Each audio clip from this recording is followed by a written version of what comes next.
let's dive right in. Cool. So I'm going to start off with a story from Anna. So Anna, I've actually known her for quite a while. We go kind of way back, so this is kind of interesting getting this story from her after not really hearing her for a bit. So sweet, it's kind of neat. She said it was totally fine for us to use her name. I'm just not going to use last names because I'm not a jerk that way. So anyway, my story isn't particularly exciting, but it was very strange, and I can't think of any other explanation other than a UFO. This was sometime in late spring or early summer of 2003. I think I was hanging out at my girlfriend's house, and we decided to go watch the sunset from her balcony, which had a great open view all the way from South Burnaby to Richmond. When we got out, we noticed a dot of pink light just floating in one spot in the middle of the sky. It stayed there in the same spot for a while, then it started getting bigger and pretty close, slowly, as though it was coming closer. Then, all of a sudden, it flew sideways, then up in a big curve. It was insanely fast and kept going up until it disappeared. Definitely not something a plane is capable of, unless it's some kind of special military jet or something. But why would it have a pink light? It was definitely pink, not reflecting from the sunset, because the sunset was very yellow that day, and the color stayed exactly the same as the light changed when the sun went down. So, yeah, make of that what you will. Dude! Thank you, Anna. That's awesome. That is an insane story. Yeah, so that's it's in the Burnaby area. Yeah. Again, close to us. I mean, Vancouver, Burnaby, Richmond, it's really all the same city when you think about it. So that's the GVRD. Yeah, that's like our backyard. Yeah, it's a pretty crazy story. I mean, the pink light in the sunset, that's kind of cool. And the fact that it got closer to them. That's neat. Yeah, and it didn't really far away. Change colors. That's... Yeah, I mean, usually when something is reflecting off of the natural background color, it would kind of change or glimmer a bit. Its natural color would become more visible the closer it got to. Yeah, so just the fact that it was this big pink ball. Yeah. Is kind of cool. That's crazy. Another thing that she mentioned about it curving up and going straight, that kind of reminds me of the story we're going to bring up later with the reports of the UFO crash in Manitoba. So, like Winnipeg. Yeah, it's going to be cool. I can't wait to talk about that. We were really excited. We just found out about that pretty much as he came in the door. We looked it up. Yeah, right as I got here. So that's going to be cool to talk about. And then of course there's a bunch of people talking about cover ups and stuff. But anyway, we'll go back to that when we go back to that, I guess. Yeah, so that was a really cool story. Thank you, Anna, for sending that in. I don't want to discredit that either. No, I mean, there's really... It's hard to... what would you say to debunk that? Yeah. There's no real, I mean, she even said it might have been a government jet. You never know. I don't know whether there'd be any government jets or, any special military jets. Yeah, so, we're Vancouver. There's nothing super... exciting so much that happens here that there would be warrant for a military jet, especially in 2003. Yeah, you don't need the military. Military's not going to need to keep track of all the marijuana dispensaries we have. That's true. Who cares?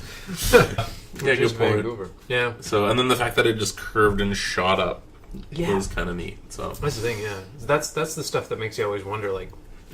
Nothing we can create, as far as we know anyway, is able to move like that. Yeah, exactly. Who knows? But that's a really cool story. I love stuff like that. Yeah. Actually, it kind of reminds me of my dad's story. And this was this is one of the ones that got me into all of this stuff. Ooh. I think I was 6 when my dad told me this story. And immediately I was I fell in love with all this UFO stuff. Anything paranormal, really, I was wow, there's so much more out there. Yeah. My dad, when he was younger, I think he was maybe 9 or 10 or something like that. It was way, way, way back, 70s. And he was walking to school out in Wally.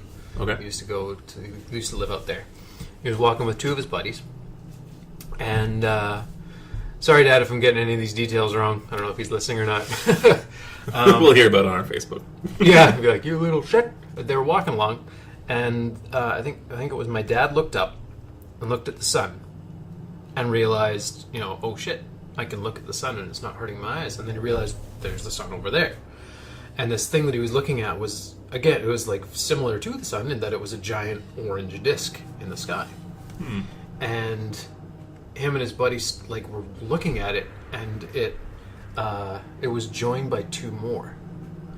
And they started like flying around one another and like going and like circling each other and stuff in this really weird pattern, and like going from place to place in the sky. And then they all converged, or they all just like went in like one big line and went like and swooped up and went up into the sky, and they were gone. Oh, wow. And there was no sound to it whatsoever. Like, it was all perfectly silent. But these were big. Like, they looked like they were pretty fucking close. They were like pretty close up. Oh, wow. Yeah. Okay. And then so that was really cool, and they all freaked out about it and stuff. As the years passed, my dad kind of was like, okay, it must, we were young, I must have just been seeing things or something. Like, you kind of make stuff up, get a little excited about something you see. A couple of years later, he was in class with one of his buddy's sister, and they were talking about space or something like that. And the girl raised her hand and said, "Oh, my brother saw, these discs flying in the sky one year, and like a couple of years ago, and all this kind of stuff." And so, kind of helped him validate it a little bit.